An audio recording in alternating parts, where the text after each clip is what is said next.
Lang ma-Afrika niyaphila ngani zakwethu. Mina ngiyaphila. My name is Tebos Khosana. This is my channel. The channel is called The Agenda. And on this video we are talking the South African National Defence Force deployment in the Democratic Republic of Congo. We're asking a very pertinent question, that for whose political and economic interest are the members of South African National Defence Force dying in the Democratic Republic of Congo? Let me repeat the question. Whose political and economic interests are the members of the South African National Defence Force dying for or protecting in the Democratic Republic of Congo? That's a very important question, because here's the thing. You can never understand the situation that's unfolding in the Democratic Republic of Congo if you do not understand the historical context of why is the Democratic Republic of Congo in the state that it is in right now. Right. Number one, the Democratic Republic of Congo, it is by far the most richest country in terms of the mineral deposit beneath the soil. In terms of the mineral resources that are contained beneath the soil, the Democratic Republic of Congo, it is the most richest country. Yet in the DRC, it is the poorest country in the world. Get that? So by the mere fact that the DRC is so rich with the mineral resources, it tells you that there's different interests.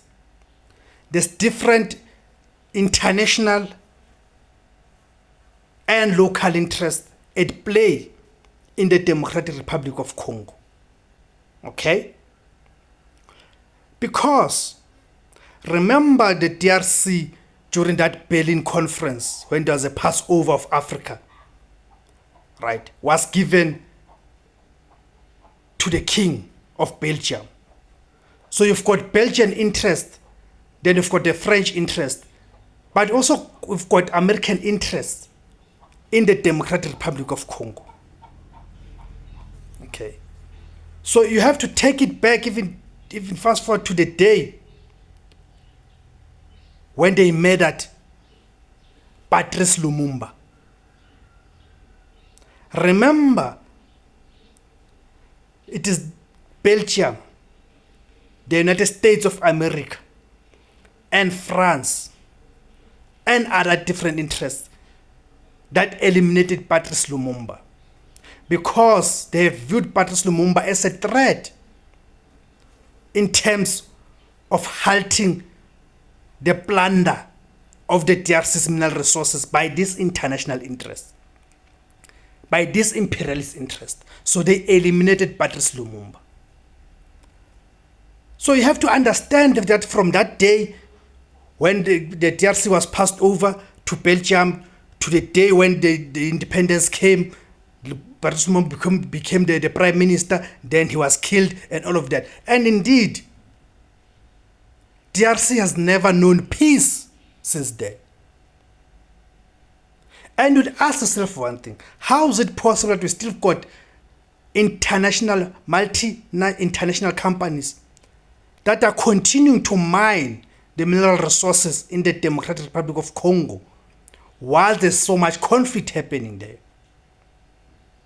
You see, now we are moving somewhere. Remember, the South African National Defence Force, so-called peace mission, they are there under the banner of the United Nations, but through SADC, right? The United Nations is responsible for that. When Lumumba was killed, the people who killed Lumumba, who kidnapped Lumumba and all of that, these are the people who were working with people within the United Nations, right? These are the people who wore the colors of the United Nations, right? So you go to the United Nations. Who are the dominant countries within, or who are the dominant power group within the United Nations? Of course, the United States is even got the veto powers and all of that. right? So let's ask, which companies are continuing to mine in the Democratic Republic of Congo? Where are these companies from? Then you'd realize that the very same people who killed Lumumba, they still got their hands in the Democratic Republic of Congo. They still continue to wield influence there. Right. Then you've got another fact of Rwanda and Uganda, the neighboring countries to the Democratic Republic of Congo. What is their role in the conflict? People have been praising on social media and all of that. Again, it is again the issue of ignorance. People have been praising Paul Kagame and the Rwandan government for the development that is happening in Uganda. But people have not asked themselves that Uganda is producing things that are made of the mineral resources that Rwanda does not have. These products that you guys are giving credit to Rwanda for producing are made of the mineral resources that Rwanda does not have. So meaning Rwanda as a neighboring country has interest in the minings in the Democratic Republic of Congo. Hence, Rwanda is financing some of the activities happening in the Democratic Republic of Congo. Some of the rebels and all of that are funded by Rwanda, because Rwanda has an interest in the mineral resources that are beneath the soil in the Democratic Republic of Congo. See? So without understanding that context, you can never understand what is happening in the Democratic Republic of Congo. Because in any normal situation, these multinational companies and their governments will have long withdrawn those companies from the DRC because of the conflict that is unending there. But they are still within there.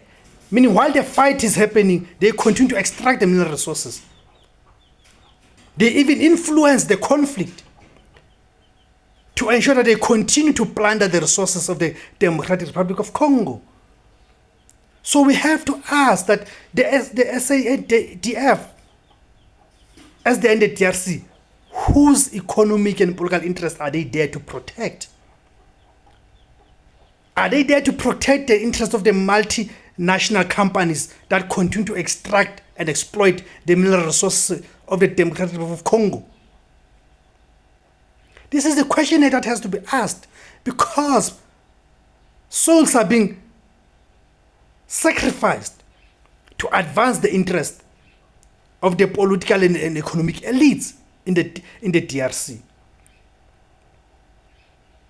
We have to ask, in terms of the South African political elite and the economic elite, how many of them have got interest, vested interest in the DRC? Have they turned the South African National Defence Force into their own private army to finance their own interest? We have to ask that question. It ought to be asked, that question. You see, I would leave it at that, because it's not just a discussion that can be summarized into a 10 minutes video or anything like that. It's a long discussion, right? I'm interested to hear what you guys make of the situation that's currently unfolding in the DRC and the deployment of the South African National Defence Force there in the DRC. You can comment in the comment section below, and remember to like, share, subscribe, and remember to hit that notification button and hit that join button to become the member and contribute to the channel. Makhanye ma Africa.